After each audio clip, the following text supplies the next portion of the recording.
9-year-old Asha Degree shared a room with her 10-year-old brother. But on the morning of February 14th, a chilling discovery awaited her family. Asha had vanished without a trace. What led this bright, shy girl to leave her home in the dead of night? Join me as we unravel the mystery of Asha Degree's disappearance.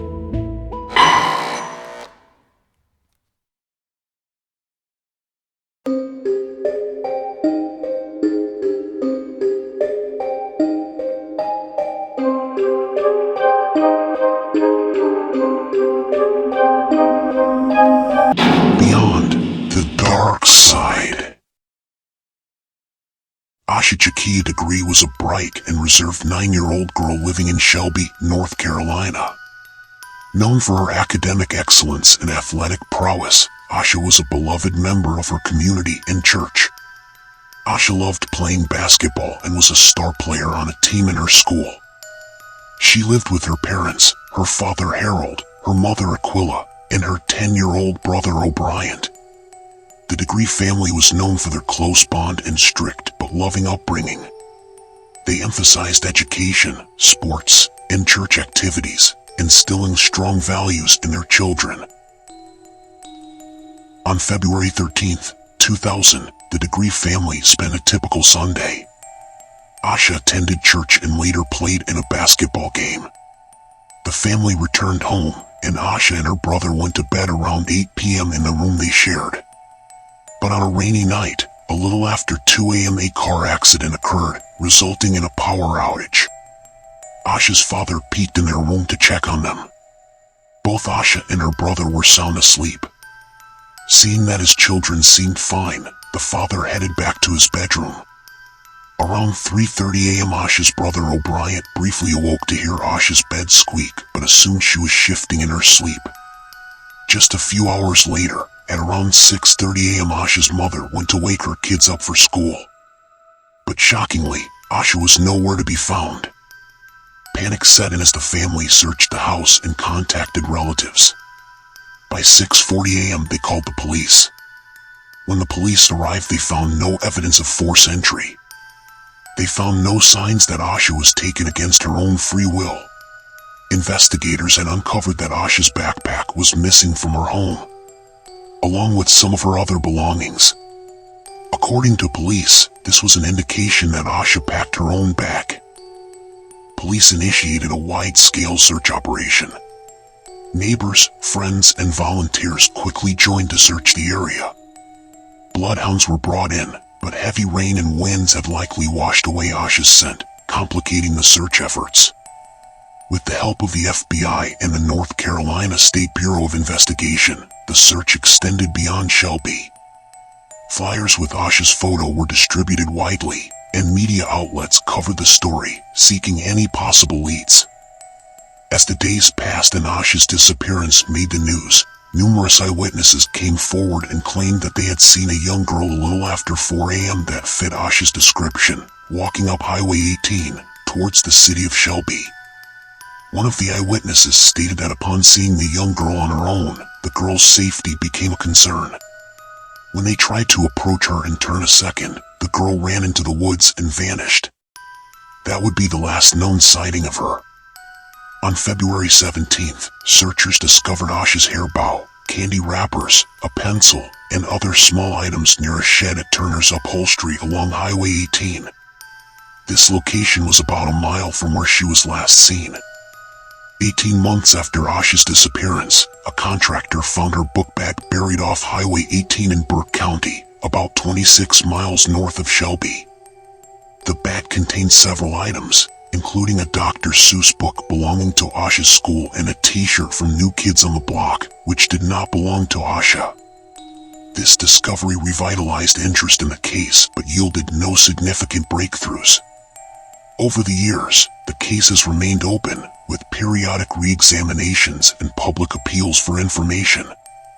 In 2015, the FBI, SBI, and Cleveland County Sheriff's Office launched a renewed investigation, offering a reward for information and re-interviewing witnesses. 1 year later, the FBI released information about a vehicle of interest. A dark green early 1970s Lincoln Mark IV or Ford Thunderbird seen near the area around the time of Asha's disappearance. But the mystery remains, with no definitive answers. The Degree family has tirelessly kept Asha's memory alive. They organize annual walks from their home to the missing child's billboard near the site where she was last seen. These events aim to raise awareness and generate new leads in the case. Asha Degree's disappearance is one of the most baffling and heart-wrenching cases in North Carolina's history. Despite extensive searches, investigations, and public appeals, what happened to Asha on that stormy night in February 2000 remains unknown. Her family continues to hope for her return, holding on to the belief that Asha is out there somewhere, waiting to be found. Multiple theories exist regarding Asha's disappearance. Some speculate she was abducted, while others wonder if she ran away and met with foul play. The mystery remains, with no definitive answers. What are your thoughts?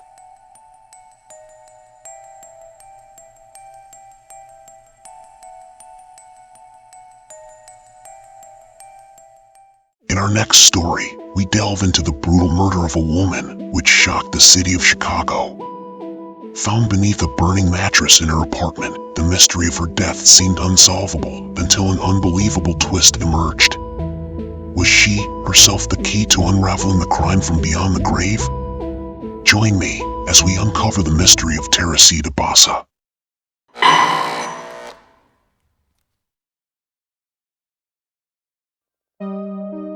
Teresita Basa was a 47-year-old respiratory therapist living in Chicago, Illinois. Originally from the Philippines, she had moved to the United States years earlier and was well-liked in her community. Teresita led a quiet life, working at Edgewater Hospital and living in a modest apartment in a high-rise building at 2740 North Pine Grove Avenue. Teresita was known to be a kind and gentle person with a passion for music. In her free time, she gave piano lessons and was involved in local cultural activities. She was not someone who had many enemies. On the evening of February 21, 1977, Chicago firefighters responded to a call about a fire in Teresita's apartment. After putting out the flames, they made a gruesome discovery. Under a burning mattress in the apartment, they found Teresita's body. She was naked, with a knife still lodged in her chest. The initial investigation revealed that the fire had been deliberately set in an attempt to cover up the murder. However, there were few clues pointing to the identity of the killer. There was no sign of forced entry, and many of Teresita's valuables, including cash and jewelry, were left untouched, ruling out robbery as a motive. The case seemed to be going cold. Months later, the case took a bizarre turn when a colleague of Teresita's, a woman named Remy Chua, and her husband, Jose Chua, came forward with an extraordinary story. According to their story, Remy began having strange visions and dreams about Teresita. These experiences were so vivid that she believed she was being contacted by Teresita's spirit. In her dreams, Remy told Jose that Teresita would beg her to tell police about how she was murdered. Jose told police that one night Remy fell asleep, and while still asleep, she began speaking in a different voice.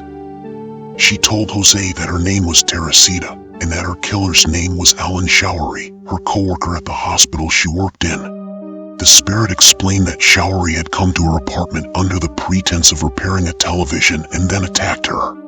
She told Jose to go to the police. However, once Remy had awakened, she had no recollections of her actions. Jose dismissed the whole event. The Chuas were initially hesitant to report this occurrence to the police. That is, until the second incident where Remy became repossessed by Teresita. She asked Jose why he had not taken any actions and report the information to the police. Jose replied that he had no concrete evidence, to where the voice stated that Alan had taken her jewelry and given it to his girlfriend.